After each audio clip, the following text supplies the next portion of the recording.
नमस्कार। दिल्ली के जवाहरलाल नेहरू स्टेडियम पर आयोजित विशेष समारोह में आप सभी का बहुत बहुत और अभिनंदन। आज यहाँ एक विशेष समारोह में राजीव गांधी खेल अभियान और राष्ट्रीय युवा नीति 2014 का शुभारंभ हो रहा है। केंद्रीय खेल एवं युवा मामलों के मंत्रालय के तत्वावधान में आयोजित इस विशेष समारोह में इस अवसर पर बहुत से खिलाड़ी, गणमान्य अतिथि, खेलों से जुड़ी हुई हस्तियां हर खासोआम इस उत्सव का, इस विशेष समारोह का हिस्सा बनने के लिए नेहरू स्टेडियम पर पहुंच रहे हैं। केंद्रीय खेल एवं युवा मामलों के राज्य मंत्री श्री जितेंद्र सिंह का आगमन हो चुका है। पृष्ठभूमि में आप देख सकते हैं राजीव गांधी खेल अभियान के तहत जो स्पोर्ट्स कॉम्प्लेक्स स्थापित किए जाएंगे उनमें से एक का आज उद्घाटन होगा। राजीव गांधी खेल अभियान के तहत जिन खेलों को विशेष बढ़ावा दिए जाने की योजना है उनमें टेबल टेनिस शामिल है, उनमें तीरंदाजी शामिल है, एथलेटिक्स शामिल है, बैडमिंटन का खेल भी उसमें शामिल। बड़ी संख्या में इस समारोह में शिरकत करने के लिए लगभग 4000 से ज्यादा स्कूली छात्र छात्राएं, जिनमें भारतीय खेल प्राधिकरण के जो ट्रेनीज हैं, जो प्रशिक्षु हैं, वो शामिल हैं, एनसीसी कैडेट्स शामिल हैं। उनके अलावा नेहरू युवा केंद्र संगठन के जो स्वयंसेवक हैं, वॉलंटियर्स हैं, वो भी इस समारोह का हिस्सा बनने के लिए पहुंच रहे हैं नेहरू स्टेडियम पर। राजीव गांधी खेल अभियान के बारे में जो प्रमुख उद्देश्य है इस खेल अभियान का, ग्रामीण अंचलों में जिनमें खास तौर पर भारत का परंपरागत खेल कुश्ती भी शामिल, उसे भी बढ़ावा योजना है। अत्याधुनिक सुविधाएं विभिन्न खेलों में उपलब्ध कराई जानी है। इनके अलावा प्रतियोगिताओं के आयोजन की भी योजना राजीव गांधी खेल अभियान के तहत उपलब्ध कराई जाएगी और जिला स्तर पर, राज्य स्तर पर ये सुविधाएं नवोदित खिलाड़ियों को उपलब्ध होंगी। मल्टी जिम की सुविधा राजीव गांधी खेल अभियान के तहत जो स्पोर्ट्स कॉम्प्लेक्स बनाए जाएंगे वो एक खास आकर्षण है जो शारीरिक सौष्ठव के लिए बहुत ही महत्वपूर्ण, खिलाड़ी अक्सर जिसका सहारा लेते हैं।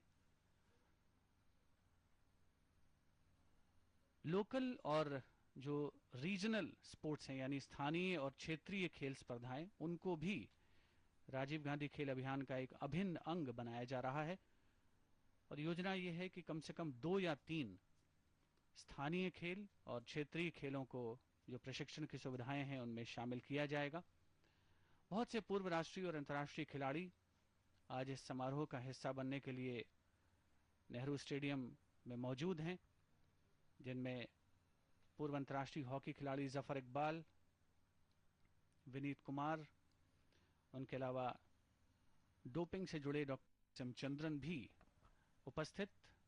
और ये हैं वो स्वयंसेवक, वो नवोदित खिलाड़ी, वो छात्र छात्राएं, वो एनसीसी कैडेट्स जो आज बड़े उत्साह से इस समारोह का हिस्सा बनने के लिए खिले हुए चेहरों के साथ दिल्ली के जवाहरलाल नेहरू स्टेडियम पर पहुंचे हैं। एक ऐतिहासिक स्टेडियम है जवाहरलाल नेहरू स्टेडियम। 1982 के 9वें एशियाई खेलों के समय जिसका निर्माण हुआ था। एनसीसी कैडेट्स अपनी सजी धजी वेशभूषा में, जो कि गणतंत्र दिवस की परेड का भी एक प्रमुख आकर्षण होते हैं, आज इस समारोह में इसका हिस्सा बनने के लिए उपस्थित हैं बड़े उत्साह के साथ, बड़ी उमंग के साथ। राष्ट्रीय युवा नीति 2014 जिसका शुभारंभ किया जाएगा आज। नेहरू स्टेडियम जो कि 1982 में निर्मित हुआ, 2010 के दिल्ली राष्ट्रमंडल खेलों के समय समापन समारोह और उद्घाटन समारोह आयोजित किया गया नेहरू स्टेडियम में। इसके अलावा एथलेटिक्स की स्पर्धाओं का भी आयोजन जवाहरलाल नेहरू स्टेडियम पर हुआ था। क्षमता दर्शकों की जरूर जब रेनोवेशन हुआ, जब पुनर्निर्माण हुआ तो थोड़ी सी कम हुई, लेकिन सुविधाओं में भारी इजाफा हुआ है और आज उसी ऐतिहासिक जवाहरलाल नेहरू स्टेडियम के प्रांगण में उत्सव का अवसर। रंग बिरंगे गुब्बारे हवा में छोड़े जा रहे हैं। शांति और सद्भाव का प्रतीक तिरंगे गुब्बारे आसमान का रुख करते हुए। बहुत ही खुशनुमा माहौल है और बड़े व्यवस्थित ढंग से, खास तौर पर जो प्रतिभागी हैं आज के इस उत्सव के, उनका आगमन हो रहा है अपने निर्धारित स्थान पर बैठने की प्रक्रिया में। युवा नीति 2014, जिसका उद्देश्य है भारत की युवा शक्ति को उसके स्वप्न साकार करने में सहयोग और सहायता प्रदान करना। बहुत ही मनोहारी दृश्य, आसमान का रुख करते हुए शांति का संदेश देते, सद्भाव का संदेश देते अलग अलग रंगों के गुब्बारे सैकड़ों की संख्या में जवाहरलाल नेहरू स्टेडियम के ऊपर नीले आसमान पर छा जाने को बेताब हैं। युवा मन की उड़ान, जिसका प्रतिनिधित्व करते ये छात्र छात्राएं आज इस अवसर पर मौजूद हैं।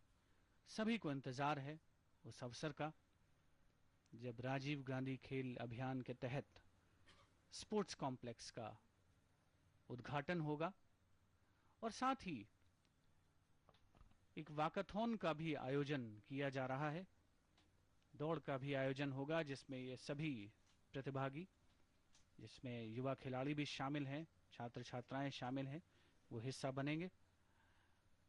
अंतर्राष्ट्रीय राष्ट्रीय स्तर के खिलाड़ी रंजन सोढ़ी,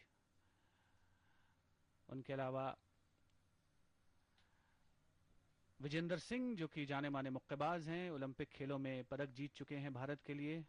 कर्नम मल्लेश्वरी, सिडनी ओलंपिक खेलों की पदक विजेता। एमसी मैरी कॉम, मुक्केबाजी, निशानेबाजी, बैडमिंटन, कुछ ऐसे खेल हैं। पुलेला गोपीचंद सामने देखे जा सकते हैं जो कि राष्ट्रीय बैडमिंटन प्रशिक्षक हैं, ऑल इंग्लैंड बैडमिंटन चैंपियन रहे हैं। ये सभी राष्ट्रीय और अंतर्राष्ट्रीय ख्याति प्राप्त खिलाड़ी आज इस समारोह का हिस्सा बनने के लिए उपस्थित।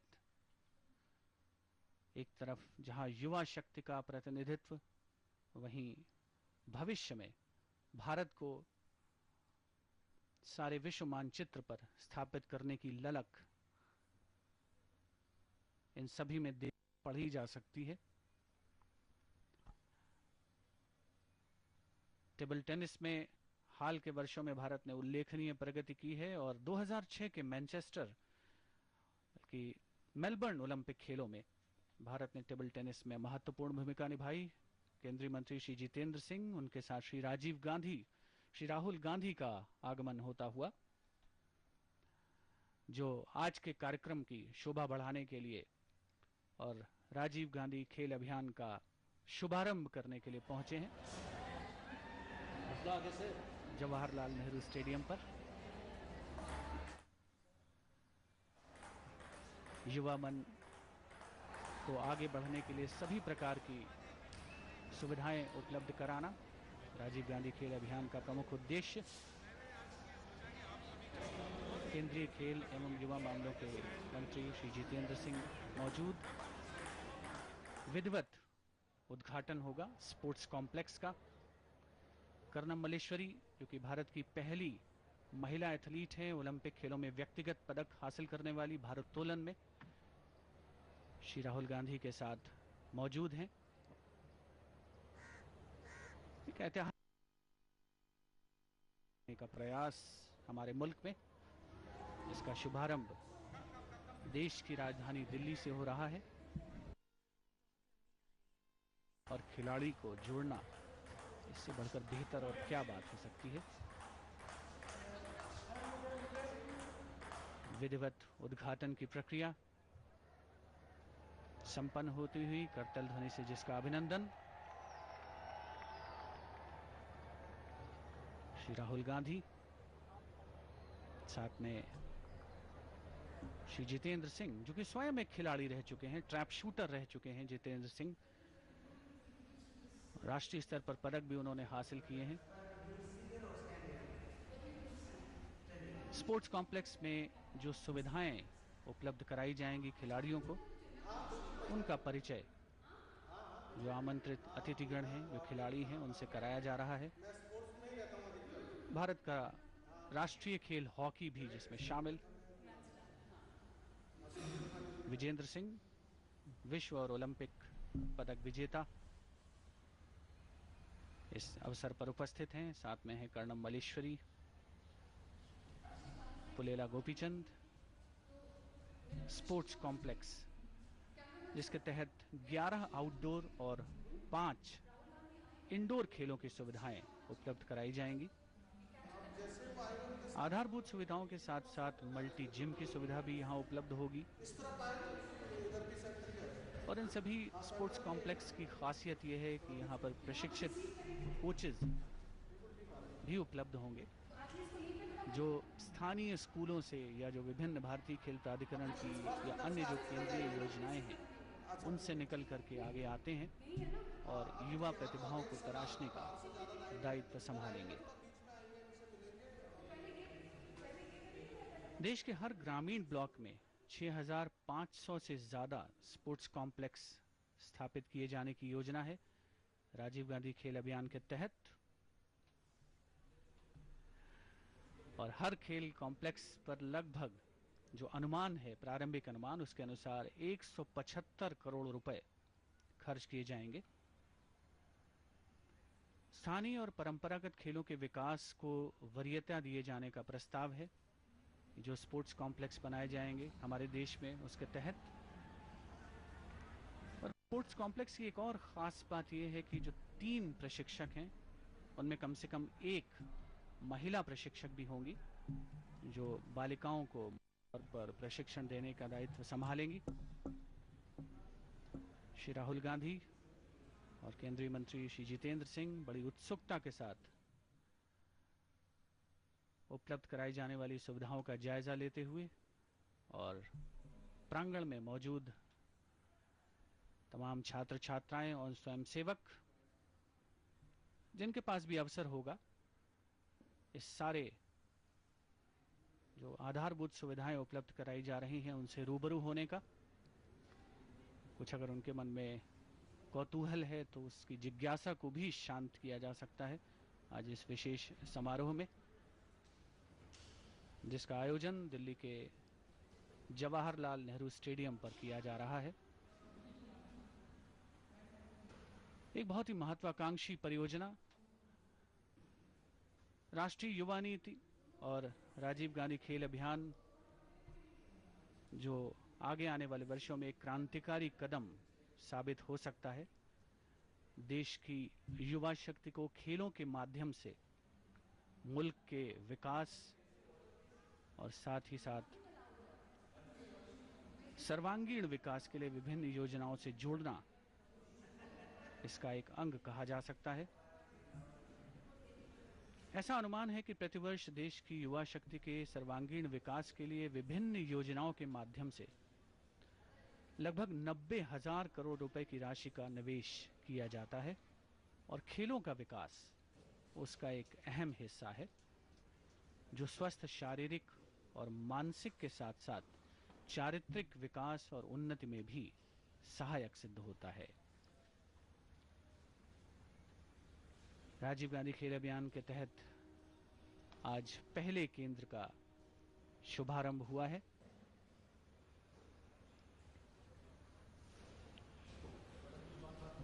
इस उत्सव का, इस विशेष समारोह का हिस्सा बनने के लिए बड़ी संख्या में सामान्य जनता भी आज इस उपस्थित है जवाहरलाल नेहरू स्टेडियम पर, जिसमें युवा खिलाड़ी हैं, जिसमें प्रशिक्षक हैं, जिसमें स्थापित खिलाड़ी हैं।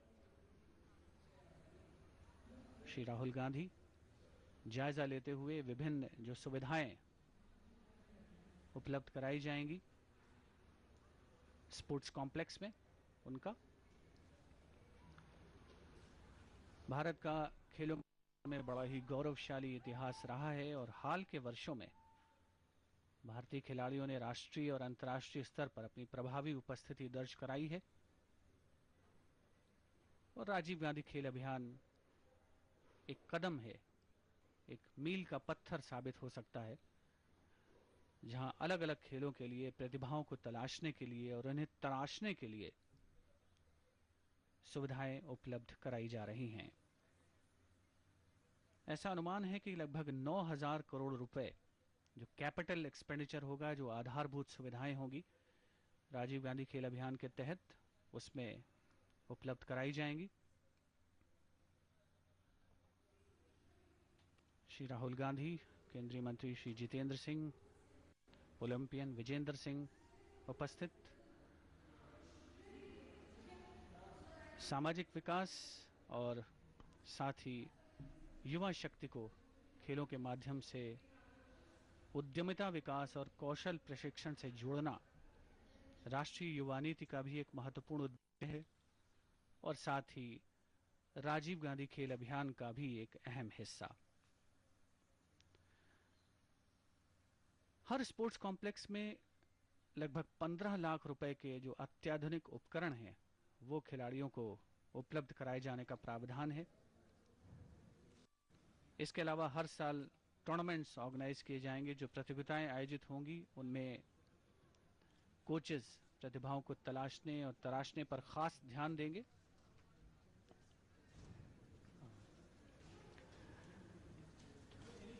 ब्लॉक लेवल पर इस तरीके का प्रावधान किया गया है कि 1 लाख रुपए की पुरस्कार राशि प्रदान की जाएगी। उसके अलावा जिला स्तर पर 4 लाख रुपए का प्रावधान किया गया है सुविधाएं उपलब्ध कराने के लिए। प्रतियोगिताएं अगर राज्य स्तर पर आयोजित होती हैं तो उसमें हर जिले के लिए 2 लाख रुपए की पुरस्कार राशि का प्रावधान होगा और राष्ट्रीय स्तर की प्रतियोगिताओं में हर खेल स्पर्धा यानी स्पोर्ट्स डिसिप्लिन के लिए 10 लाख रुपए खर्च किए जाएंगे। कुल मिलाकर के एक पूरी तरीके से संपूर्ण योजना राजीव गांधी खेल अभियान, इसका शुभारंभ दिल्ली के जवाहरलाल नेहरू स्टेडियम पर आज हो रहा है। पूरी दिलचस्पी और तन्मयता के साथ जो सुविधाएं उपलब्ध कराई जाएंगी युवा शक्ति को, नवोदित खिलाड़ियों को, उसकी जानकारी लेते हुए श्री राहुल गांधी, साथ में केंद्रीय एवं युवा मामलों के राज्य मंत्री श्री जितेंद्र सिंह, रक्षा मंत्री अतिरिक्त कार्यभार राज्य मंत्री के तौर पर संभालते हैं श्री जितेंद्र सिंह। जो स्पोर्ट्स कॉम्प्लेक्स हैं उनमें ट्रेन्ड कोचेज उपलब्ध होंगे खिलाड़ियों की प्रतिभा को तराशने के लिए। राजीव गांधी खेल अभियान के जो प्रमुख अंग हैं उनमें प्रतियोगिता एक महत्वपूर्ण भाग है उसका। उसके अलावा प्रशिक्षण, एक युवा संसाधन केंद्र भी स्थापित किए जाने की योजना है, यूथ रिसोर्स सेंटर हर स्पोर्ट्स कॉम्प्लेक्स पर।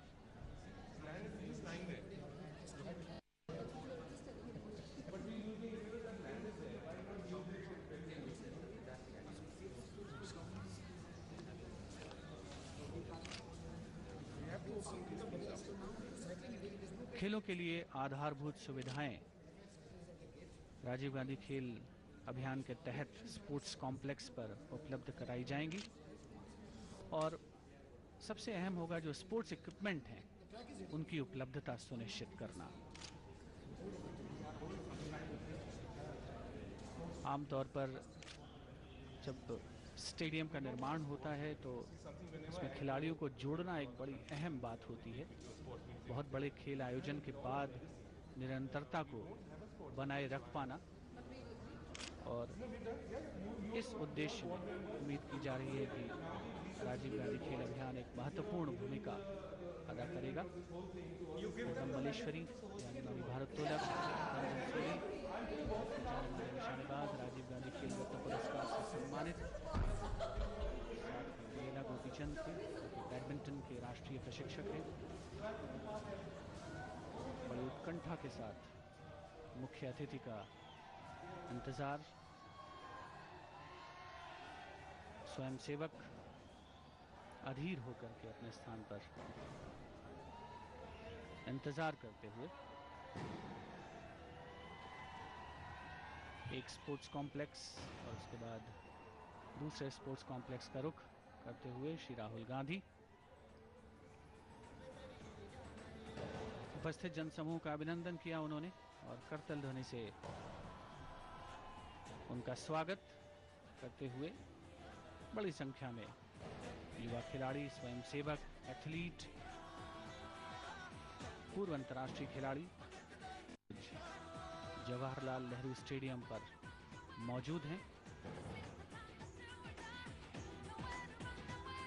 स्वस्थ शारीरिक और मानसिक विकास चारित्रिक विकास की भी पृष्ठभूमि बनाता है और राजीव गांधी खेल अभियान के तहत जो सुविधाएं उपलब्ध कराई जा रही हैं वे विश्व स्तर की हों, इसके भी पूरे प्रयास किए जाएंगे। सारे देश में जब इस तरह के स्पोर्ट्स कॉम्प्लेक्स मूर्त रूप ले सकेंगे तो यकीनन खेलों के क्षेत्र में भारत को एक महाशक्ति बनाने का जो स्वप्न है वो साकार हो सकता है, मूर्त रूप ले सकता है, इसमें कोई शक की गुंजाइश ही नहीं है।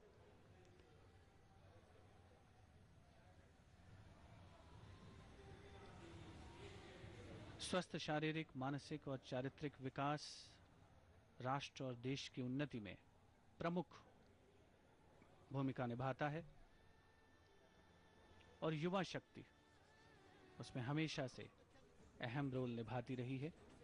राजीव गांधी खेल अभियान ऐसा ही एक प्रयास है, ऐसी ही एक कोशिश है जिसमें तीरंदाजी, athletics, badminton, basketball, boxing, football, handball, hockey, kabaddi, उसके अलावा स्थानीय और क्षेत्रीय खेल, टेनिस, टेबल टेनिस, वॉलीबॉल, भारोत्तोलन और कुश्ती पर मुख्य जोर दिया जाएगा। इन खेलों से संबंधित सुविधाएं उपलब्ध कराई जाएंगी। साथ ही महिलाओं को सेल्फ डिफेंस की भी ट्रेनिंग दिए जाने का भी प्रावधान है। राजीव गांधी खेल अभियान के तहत हर वर्ष प्रतियोगिताओं का आयोजन होगा। युवा संसाधन केंद्र यानी यूथ रिसोर्स सेंटर में महिलाओं के लिए सुरक्षा प्रशिक्षण पर विशेष जोर दिए जाने की योजना है। श्री राहुल गांधी श्री पुलेला गोपीचंद के साथ बातचीत करते हुए खेलों के क्षेत्र में जो सुविधाएं उपलब्ध हैं या जिनमें इजाफा किए जाने की आवश्यकता, साथ में पीछे एमसी मैरी कॉम, भारत की ओलंपिक पदक विजेता मुक्केबाज, देश में खेल आंदोलन को बढ़ावा देने में केंद्रीय खेल एवं युवा मामलों के मंत्रालय की महत्वपूर्ण भूमिका। श्री राहुल गांधी के साथ श्री विजेंद्र सिंह देश के सबसे बेहतरीन मुक्केबाजों में जिनका शुमार होता है।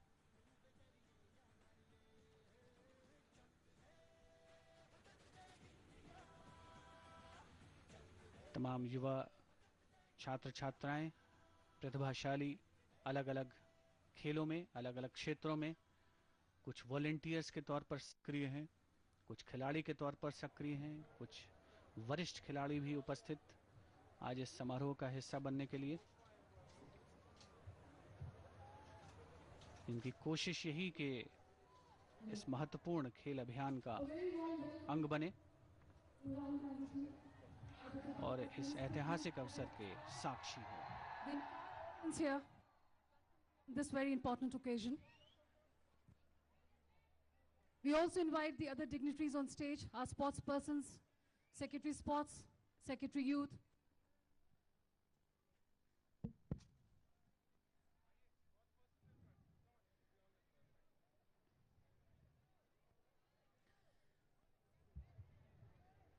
A round of applause, ladies and gentlemen.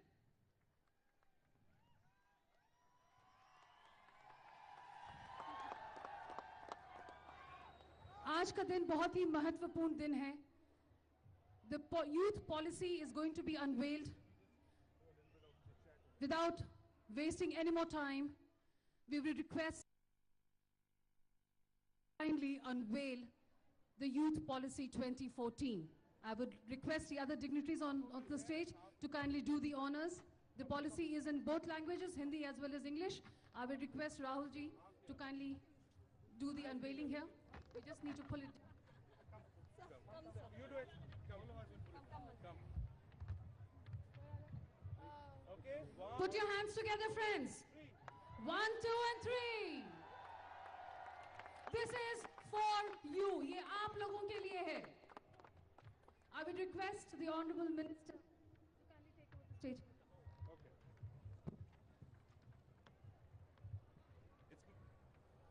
It's my privilege to present the National Youth Policy 2014. It's been a long journey to create the youth policy, and Secretary Youth Affairs will explain.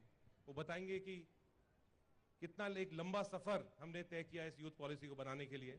उसके साथ साथ आज राजीव गांधी खेल अभियान का उद्घाटन श्री राहुल गांधी जी ने और हमारे सभी स्पोर्ट्स पर्सन सबों ने करा है। ये एक गेम चेंजर है डेवलपमेंट के लिए। अगर आप मेरे से पूछोगे, मैं स्पोर्ट्स मिनिस्टर हूं, आप मेरे से पूछेंगे कि आज भारतीय खेल के अंदर खिलाड़ी प्रतिभा जरूर है, लेकिन उस प्रतिभा को हम पहचान नहीं पाते। आज सबसे बड़ी रोड ब्लॉक हमारे लिए क्या है? वो ये है कि हम प्रतिभा नहीं पहचान पाते। ये जो मॉडल आप देख रहे हैं, लाइव मॉडल, जो 45 दिन के अंदर बने हैं, ये दोनों मॉडल, ऐसे मॉडल हर ब्लॉक के अंदर बनेंगे। हर ब्लॉक के अंदर आपके लिए खेलने के लिए होगा। इसके सबसे बड़े 2 उद्देश्य हैं। पहला उद्देश्य कि जो एक प्रतिभा है गांव में छुपी हुई है, रूरल इलाके के अंदर छुपी हुई है, उस प्रतिभा से यहां लोग खेल पाएंगे। हर साल कंपटीशन होंगे और वो लोग निकल के आएंगे, उनका एक आइडेंटिफिकेशन होगा। दूसरा, आजकल के जमाने में, आज आईटी का जमाना, और इस जमाने के अंदर हम अपना पूरा का पूरा समय इस कंप्यूटर के ऊपर और ये मोबाइल फोन के ऊपर हम लगे रहते हैं, एसएमएस करते रहते हैं, कुछ ना कुछ करते रहते हैं इससे। लेकिन वो जमाने हम भूल गए हैं जब हमें, मुझे याद है जब मैं छोटा होता था, मेरी मदर मुझे कहती थी, अब 4 बज गए, बाहर, घर के बाहर खेलो। आज 4 बजे और हम सीधा कंप्यूटर पर लग जाते हैं। तो ये एक way of life, sport way of life, healthy India. आज बहुत लोग चश्मे बहने पड़ रहे हैं, बहुत सारी डिजीजेस हो रही हैं, एक हेल्थ का एक बहुत बड़ा इशू है। तो मैं निवेदन करना चाहूंगा, आप सबों को बताना चाहूंगा कि पॉलिसीज बहुत सारी बनती हैं, लेकिन पॉलिसी जो इंप्लीमेंटेबल हो, जो इंप्लीमेंट हो सकती हो, वो एक असली पॉलिसी होती है।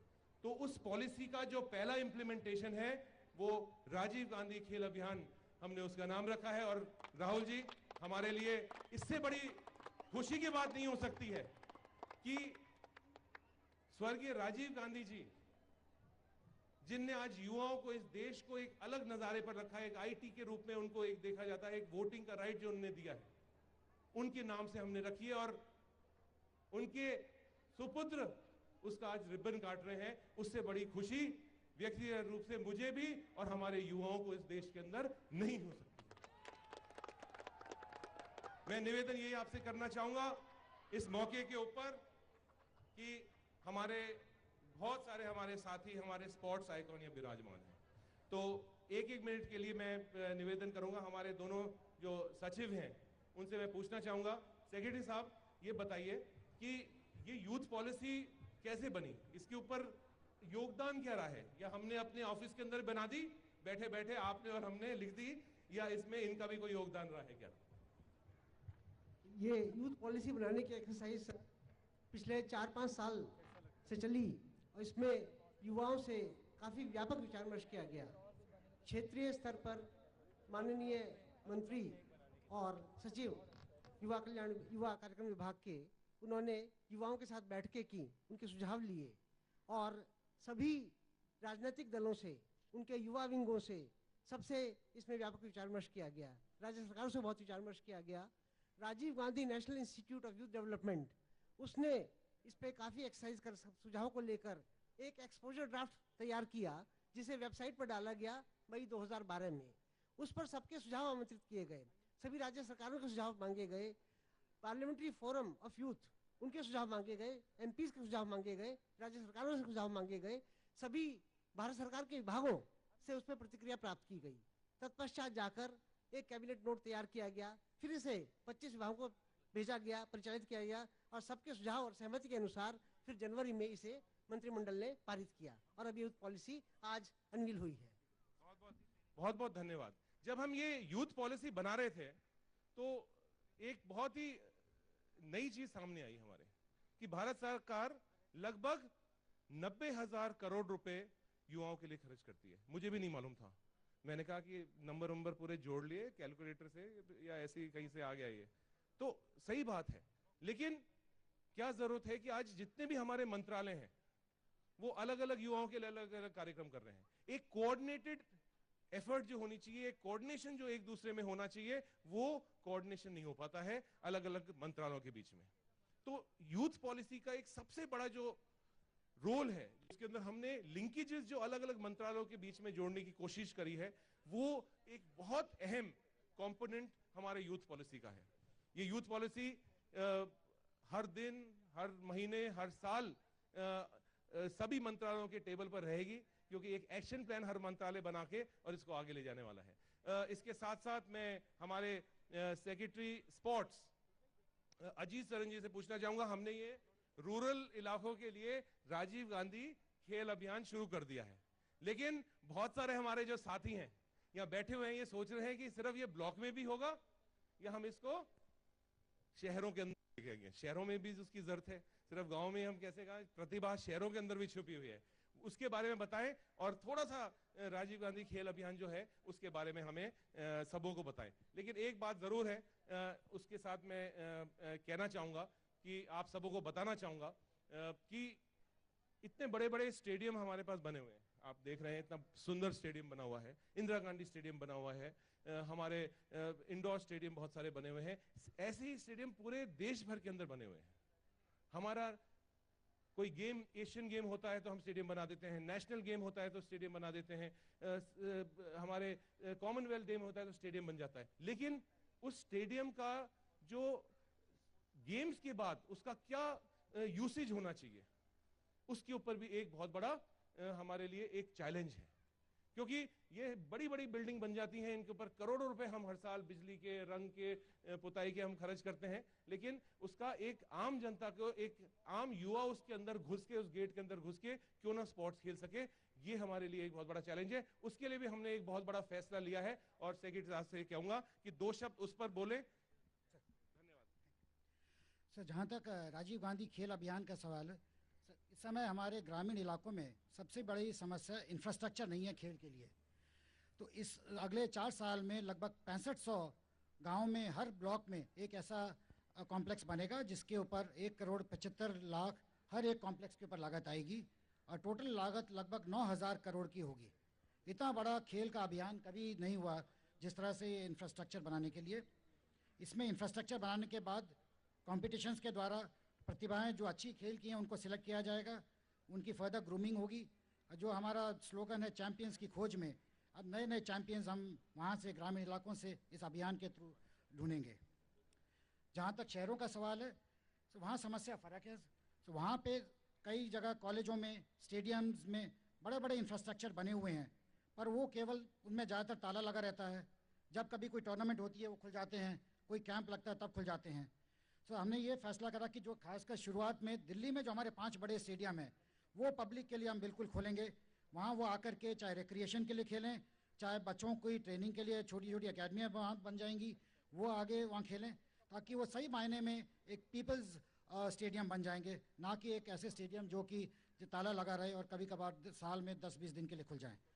ये कम्युनिटी कनेक्ट हमने इसका नाम रखा है और ये जल्द ही इस स्टेडियम में ही, जब आप देखेंगे, हमने एक साइकिलिंग ट्रैक ऑलरेडी चालू कर दिया।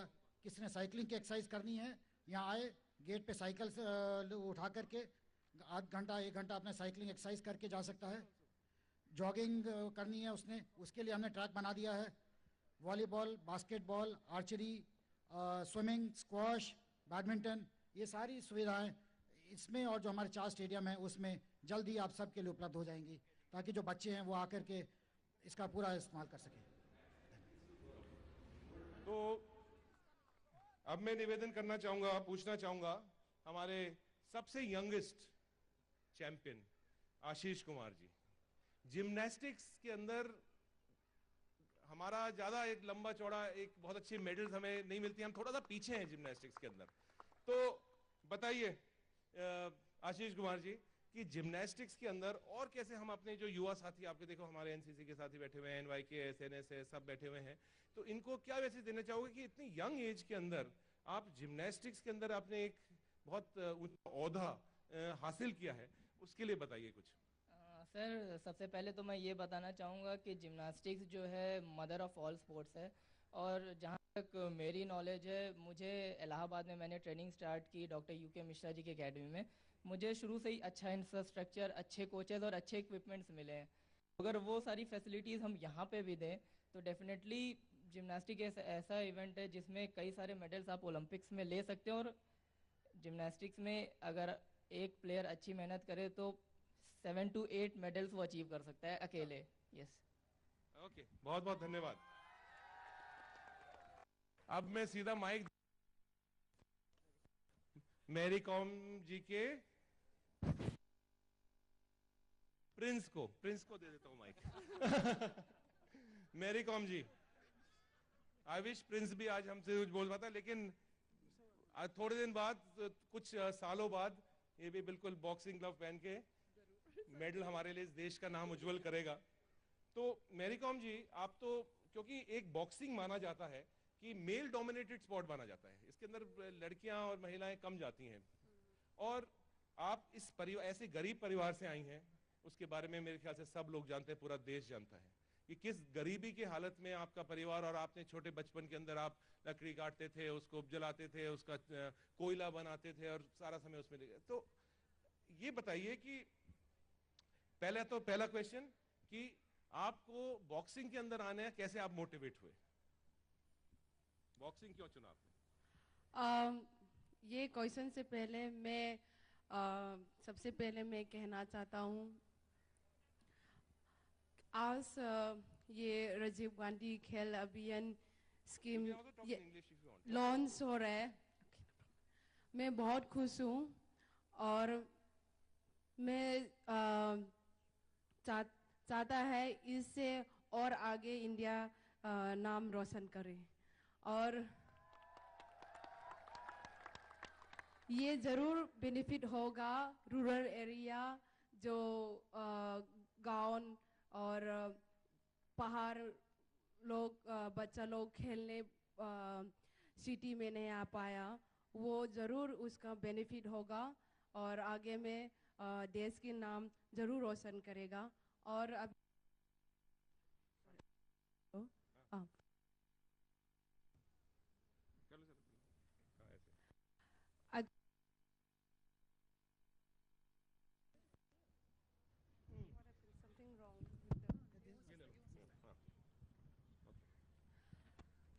बचपन में छोटी थी, उस टाइम में मैं खेलना बहुत चाहता था, और एक्चुअली मैं ऐसे लड़कियों का खेल पसंद नहीं था सबसे पहले, और ये मैं मार्शल आर्ट में बहुत चाहता था, और सबसे पहले बॉक्सिंग आया और मैं बॉक्सिंग चुना। गांव लोग बहुत हंसी मजाक उड़ाया था, और सबसे ज़्यादा हंसी मजाक उड़ाया लड़का लोग मेरे ऊपर में बहुत हंसी मजाक उड़ाया था, लेकिन ये चैलेंज लिया, लड़का लोग कर सकेगा तो क्यों लड़की नहीं कर सकेगा। आपने बहुत सारे लड़कों को चित कर दिया होगा, लेकिन ये मेरे कम जी, ये बताइए कि एक राज बताइए, सीक्रेट बताइए।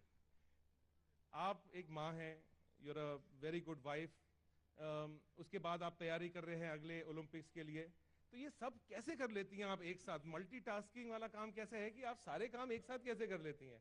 आपके पतिदेव से मिला था तो वो मेरे से कह रहे थे कि बहुत अच्छी, Mary Kom is a very good wife, तो ये सब काम कैसे कर लेते हो आप? सर ये सीक्रेट कुछ भी नहीं है, ये सीक्रेट तो मैं कहना चाहता हूँ विल पावर, ये मेरा सीक्रेट। मैं शुरू से अब जब एंड तक मैं चैलेंज लिया, चैलेंज करेगा जरूर अपना जो मिशन वो कर पाएगा। ओके। अब विजेंद्र जी भी हमारे साथ विराजमान है। राजीव गांधी खेल रत्न, पद्मश्री, और बहुत कम उम्र के अंदर एक बहुत ऊंचाइयां इनने पाई हैं। तो आप भी एक बहुत ही गरीब परिवार से, बहुत ही गरीब परिवार से, अब इनकी मैं थोड़ा सा बता दूं आपके परिवार के बारे में। वैसे सब लोग जानते हैं कि बहुत ही गरीब परिवार से इनके पिताजी बस चलाते थे और एक्स्ट्रा टाइम चलाते थे बस, जैसे इनकी ट्रेनिंग का खर्चा दे पाए। इससे बड़ी बात क्या हो सकती है? तो आप ये बताएं कि हमारा जो एक कोचेज जो सिस्टम है, हमारा साई के कोचेज है और जो कोचिंग का सिस्टम है, उसके अंदर और क्या हमें करने की जरूरत है, और क्या कोचिंग के अंदर, क्योंकि कोचिंग के साथ ही हम एक तरह से टैलेंट को निखार सकते हैं, तो उसके लिए क्या कहना चाहेंगे आप? सर फर्स्ट ऑफ ऑल तो मैं राजीव गांधी खेल अभियान के लिए बहुत बहुत बधाई दूंगा। बहुत अच्छी शुरुआत है सर, बहुत अच्छा काम कर रहे हैं आप राहुल सर, बहुत बेहतरीन। और मैं बहुत आई बिलोंग टू हरियाणा, मैं हरियाणा में स्पोर्ट्स कल्चर बहुत अच्छा डेवलप हुआ है। हुड्डा सरकार ने बहुत अच्छा काम किया है और हुड्डा सरकार ने भी मेरे को 3 एकड़ लैंड दी है फॉर बॉक्सिंग थिंग। तो अभी हरियाणा का स्पोर्ट्स बहुत ग्रो कर रहा है, बहुत अच्छा कर रहा है। लेकिन कई कमियां तो हर जगह होती हैं, लेकिन कमी नहीं होगी तो फिर आप ट्रेनिंग नहीं करोगे, क्योंकि हर एक चीज़ आपको मिल जाएगी तो फिर ट्रेनिंग कौन करेगा। तो जैसे अभी जो हरियाणा कल्चर आई थिंक वो पूरे इंडिया में लागू कर दिया जाए तो बहुत बेहतर होगा सर। ओके, धन्यवाद। हमारे साथ अश्वनी जी, नहीं अश्वनी जी विराजमान है कर्नाटका से हमारे बीच में। Okay, I speak in English. Ashwani ji is with us, and from sports to social, as a social worker, educationist, and now I think everybody is very happy that you're setting up an academy. We are also supporting your academy in some sort of a little way. But tell me, how does the sport academy, which you are starting, will identify talent, nurture talent? What's your roadmap for the sports person in your academy?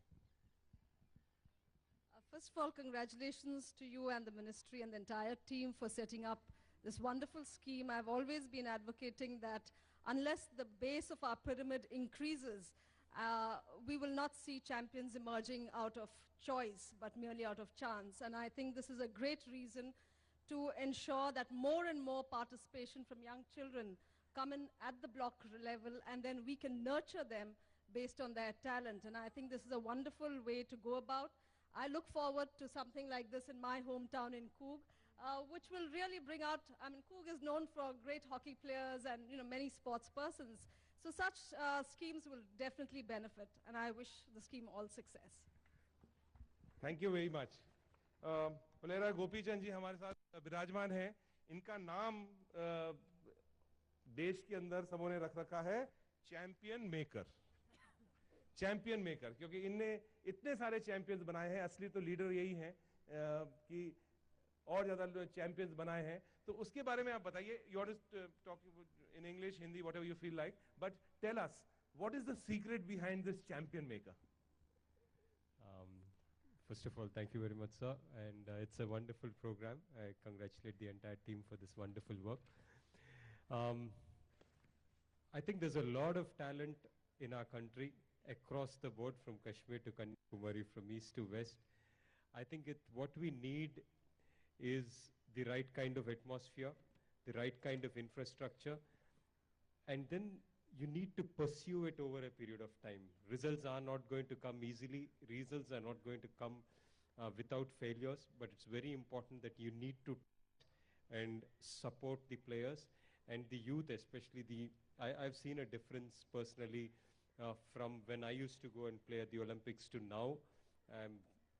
It's a definite, the degree of confidence which Indian young people, young players have is enormous, and that is evident in our performance. So even if we give little less facilities than the rest of the world, I think with our motivation and willpower, it's very important, very possible that we can get world-class results.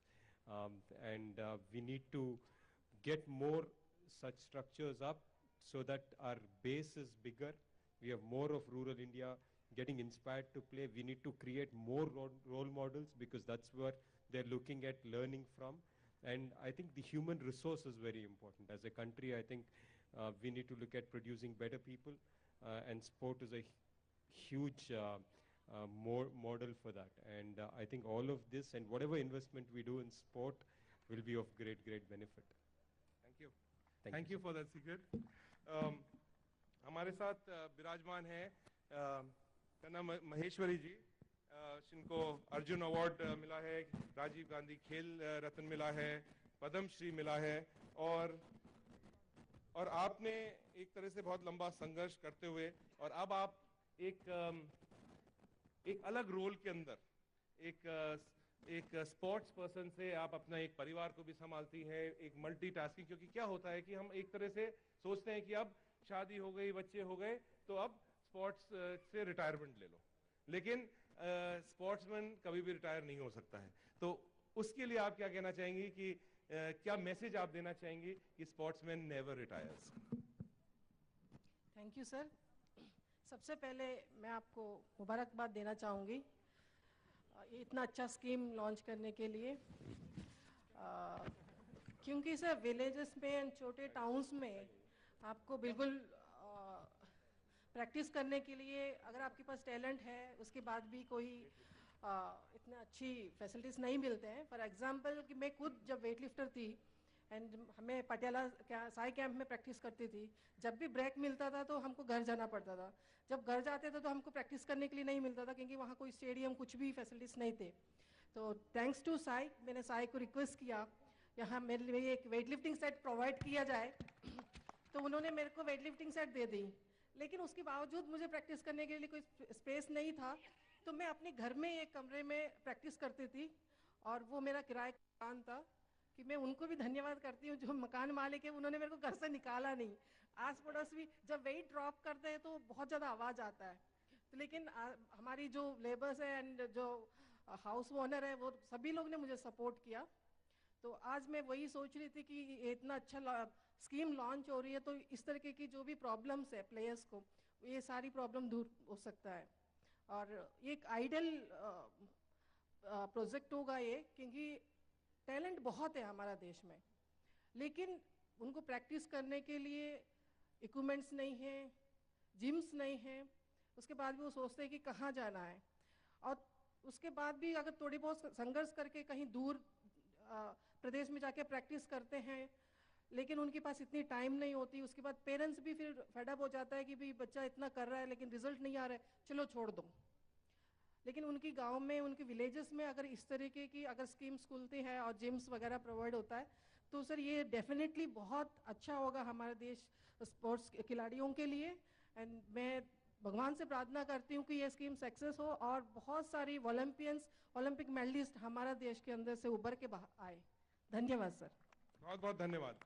Ranjan सोडी साहब यहाँ पे विराजमान है हमारे साथ, Arjun awardee हैं, राजीव गांधी खेल रत्न हैं। अभी पिछले साल के अंदर ही हम सबों का एक बहुत बड़ा एक प्रिविलेज था कि आपको खेल रत्न मिला और हम सबों को बहुत खुशी थी। रंजन साहब, शूटिंग जो है वो एक तरह से इलीट स्पोर्ट माना जाता है, सिर्फ जो बड़े लोग हैं, बड़े घर के लोग हैं, वही शूटिंग करते हैं, और एक्सपेंसिव भी है इसलिए क्योंकि आप एक कारतूस बहुत महंगा होता है, बंदूकें बहुत महंगी होती हैं। तो किस तरह से यंगस्टर्स को आप मोटिवेट करना चाहेंगे, क्या करना चाहिए हमें? आपका क्या सुझाव होगा कि किस तरह से इस स्पोर्ट को सिर्फ एलीट स्पोर्ट की श्रेणी से हटा के और एक तरह से जिस तरह से कोई फुटबॉल खेल रहा है या किस तरह से जो कोई हॉकी खेल रहा है उस श्रेणी में कैसे लेके आए इसको? So first of all, I'd like to congratulate the Sports Ministry for this great initiative that they've taken. And I think it's very important to tap young talent, especially at the grassroots level. And I think the scheme, which primarily focuses on bringing a sports infrastructure to the villages, is going to play a big role in making India a strong sporting nation. And I once again congratulate Mr. Gandhi and the entire Sports Ministry for this revolutionary idea. But, sir, when I was walking with you inside, the first thing which came to my mind is, why not a shooting range? So it's a fantastic model what I think you have come up with. But I guess I was talking to Mr. Gandhi right here. air rifle or air pistol is something we can start with at the village level. And this is something which doesn't take a lot of space, just takes 10 meter of space, and it can be outdoor or indoor to start with. And it's not very expensive. It's a myth that shooting is expensive sport. I understand what I shoot, which is a double trap event, clear target event, is expensive, but we have to start somewhere. And I guess if we can develop more indoor air rifle, air pistol ranges, that will be great. And in India has done well in shooting. And I guess in skill sports, I was talking to Mr. Gandhi about this, we are very good, whether it's archery, whether it's shooting. And I think we should tap more talent, especially at the grassroots level. Thank you. Rahulji is absolutely right. I never got that idea. Maybe, Secretary Sahab, can we modify the Rajiv Gandhi Khel Abhiyan to even have a 10-meter, even outdoor, indoor, put a tin sheet or something, a preliminary type of a shooting experience? Yeah? So I think so. It's done. Ranjan ji, it's done. Both the minister and the bureaucrat are both agreed. So the guidelines which will be issued will have a shooting component in this. And we will set up one in the stadium, definitely. Rahul ji, now I'm going to try and find the most difficult questions for you. On sports. Rahul ji, I would also like to say that the government has given me two very, very important departments. And then at some point of time, some friends of mine said, you know, this is a very odd combination. Ministry of Youth Affairs and Sports and Minister of State for Defense. They really didn't understand the depth of it. But as my friends from NCC are here, we've done lots of new interesting things. Two things, I have to tell you this. Two great initiatives we've taken. The linkages between the Ministry of Youth Affairs and Sports with the Ministry of Defense. One is NCC. Do you know there's a long waiting list? There's a waiting list of about 6,000 schools waiting to come and have NCC in their schools. 6,000 of them. So the first initiative we've taken is that we need to wipe out this backlog. So we've increasing the numbers. We've allocated more budget for it. Now we want to have 15 lakh NCC students. So I think in about the next year, 2 years, we will be able to reduce the backlog by at least 50% using the existing resources. So this decision we've taken, we've worked out all the details, we've run a pilot program. Our DG is not here today, but all the other officers are here. The additional DG is there, they're waving out to me. And they've worked extra hard to see a model in which, using the existing resources, can we increase the strength of NCC without compromising quality. So that's one, what we've done. The other thing is that I was amazed. The first time I had gone for a youth affairs and sports program to Pune. And I visited the Army Boys Sports Company, ABSC. And I was blown apart. The facilities there, they had sports medicine, they had foreign coaches teaching there, they had all the latest equipment, latest gadgets for sports development, and I was like blown away. I said, my God, the Indian Army has hidden this away from the rest of the country and running this great institution called ABSC. So we have now multiplied this ABSC into 10 times. So over the years, over the next few years, we will have ABSCs at every regimental center and center of excellence. This was only limited to the Indian Army. Now it will also be included in the Indian Air Force and the Indian Navy. We've worked on the MOU between the SAI and the Ministry of Defense. So that's a great initiative which has happened. So there you will have access to all the best facilities which the Indian Army and the defense has. So that's a great initiative which we've taken. Of course, these linkages are very, very important, and these linkages need to be made stronger over the years. Another initiative which we have taken, of course, which is connected to the National Youth Policy. NYKS, NSS, and our other youth organizations are holding camps in the remotest of areas. Some in the northeast, some in LW areas, Chhattisgarh, Orissa, parts of Bihar, areas where the youngsters are affected by left-wing extremism. So increase the number of people, intake into the Indian Army, Indian Air Force, Indian Navy from those poor areas. So that's our focus in the Ministry of Defense for the youth of this country. So I'm not going to bore you with my speech. So Rahulji, the question to you is that you are a youth icon and you are also a sports person. Various sports, cycling and scuba diving and all sorts of sports you've done. And how does sports help you in, and you're a politician also. So where does sports and politician gel together? Okay. Thank you. I'd like to welcome everybody here, and I'd like to also say thank you to the young sports people and the people in the ministry for giving this scheme to the country. I think it's very important that youngsters get access to sports so that we can produce many, many more athletes like the people on the stage. Question was, why is sports important to me? I think sports, when you're doing something like politics, it's a 24-hour job, and you're constantly faced with new problems, new issues, and I think sports gives you a little bit of time, maybe half an hour, 45 minutes, 1 hour in the day, to think clearly and to think about what happened during the day. So that's why I value sports. Okay. Thank you very much, Rahulji. Another thing I would like to ask you is that you've always been advocating.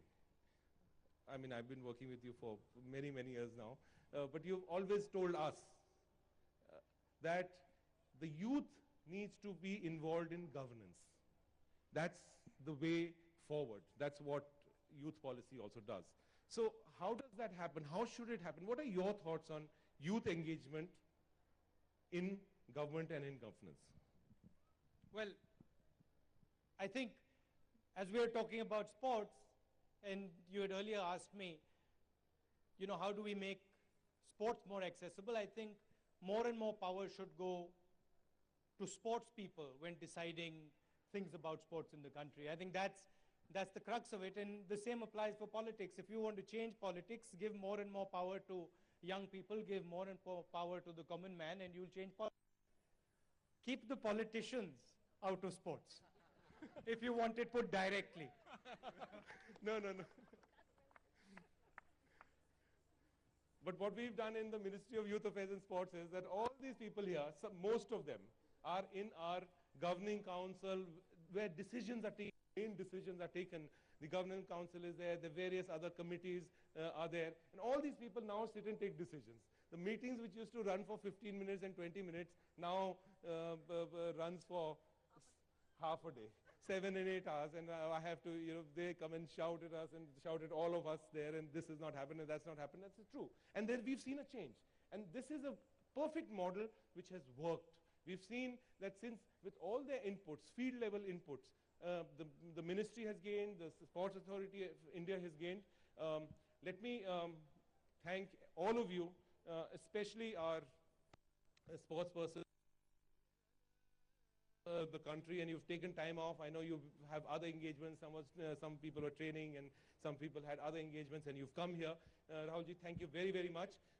This scheme, if you remember, when I became a minister and I came to you, and I said, what should I be doing? What are your thoughts about it? So I remember that word you said, that just create an environment where young people can get together, sports events keep happening, and you should have a machine where sports events keep happening day in and day out. So this has come from your inspiration. Thank you very, very much. And thank you very, very much again for all of you who have come from all over the country and all over. This event is a historic event. This is not just happening here at Jawaharlal Nehru Stadium. This event is happening in over 300 districts and 200 colleges around the country. and the rest of the 200 and 250 districts is going to happen tomorrow. So this is a national event which is happening throughout the country in colleges and in districts and in blocks. So thank you very much for being here, and I request all the dignitaries to come towards the flag off for the walkathon. So all these people will go for a walkathon. We've also got a special event here today happening for some of the disabled people who are here with us, and they will be also doing the walkathon. Thank you very much. Thank you very much, all of you.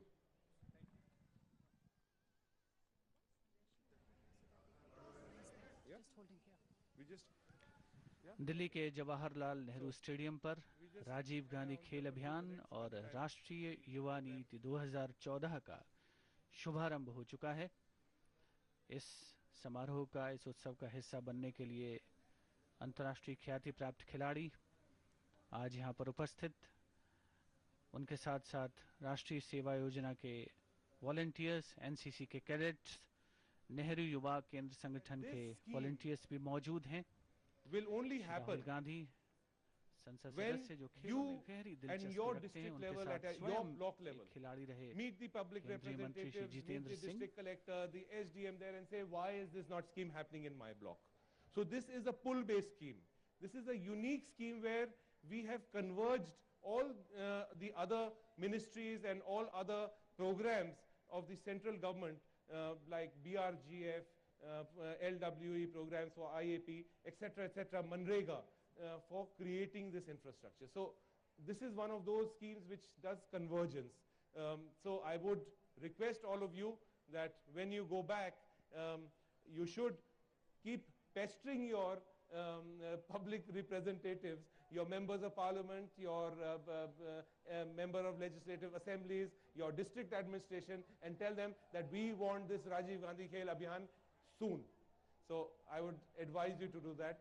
We will be also pushing it from here, but pull has much more strength than push. Yes? You agree with it? Yeah? Okay. Should we move?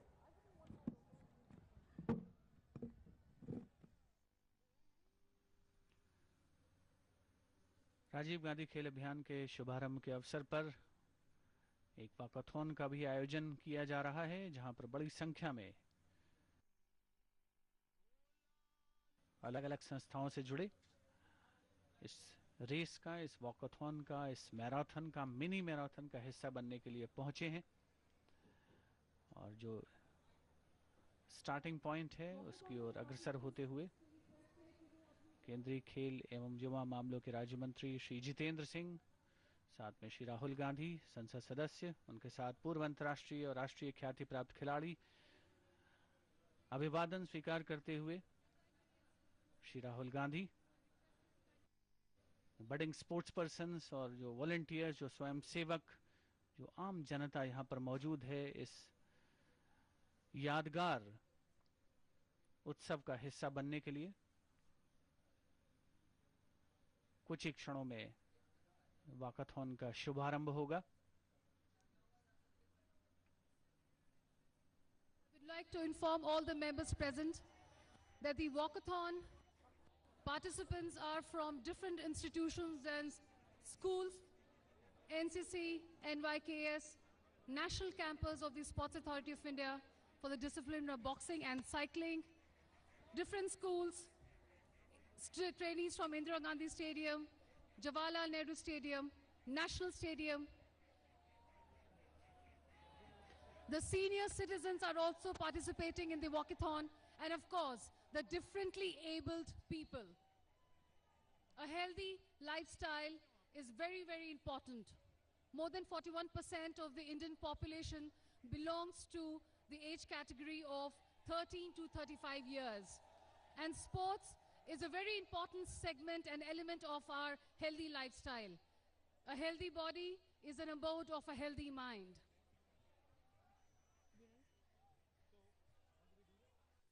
The first batch of walkathon are people from Nehru Yuva Kendra Sangathan. I will request our honorable guests to kindly do the honors and flag off the walkathon.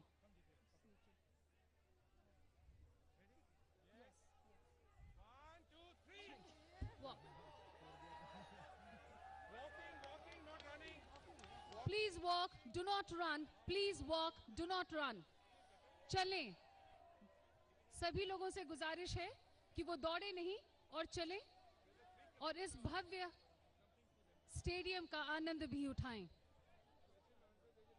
आप सब लोगों से गुजारिश है कि आप चलते जाएं, यहाँ पे रुके नहीं सामने. सब लोगों को मौका मिलेगा मिलने का, देखने का. एनएसएस के स्टूडेंट से गुजारिश है कि वो अपना स्थान लें और आगे जाएं. The schools which are participating in the walkathon are Manav Bharati International School, Dr. Radha Krishna International School, Bharati Public School, trainees of Jawaharlal Nehru Stadium, Indira Gandhi Stadium and National Stadium. The NCC cadet are from Air Force Delhi 1, 35 UP Battalion, NCC Ghaziabad, the group headquarters, Earth Senior Foundation, our esteemed senior citizens, differently abled people.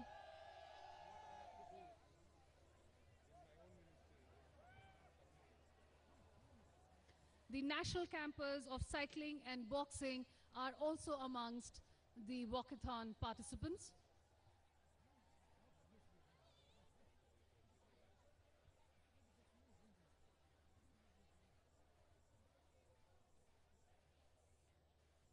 चलते जाएं, आप सब लोगों से गुजारिश है आप चलते जाएं.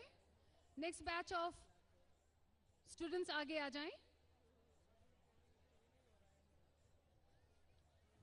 आगे आते जाएं, आप आगे आते जाएं.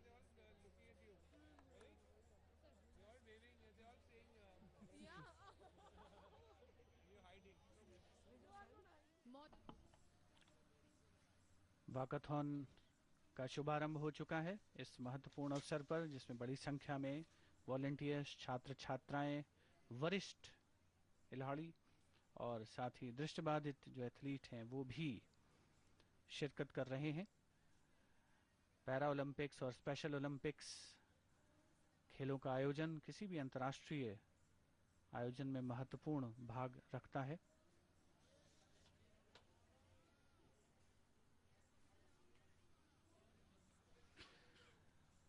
उम्मीद की जानी चाहिए कि इस महत्वपूर्ण अभियान का भाग बन के वॉकाथॉन में जो लोग शिरकत कर रहे हैं वो राजीव गांधी खेल अभियान का भी अंग बनेंगे और राष्ट्रीय युवा नीति 2014 और राजीव गांधी खेल अभियान हमारे मुल्क में जहां एक क्रांतिकारी परिवर्तन लाने में सहायक सिद्ध होगा, वहीं भारत को अंतर्राष्ट्रीय खेल मानचित्र पर इसकी बदौलत एक महत्वपूर्ण उपलब्धि आगे आने वाले वर्षों में हासिल हो सकेगी.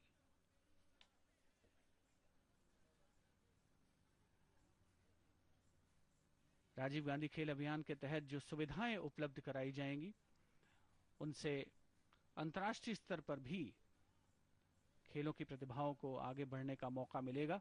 इस बात की पूरी उम्मीद की जा सकती है.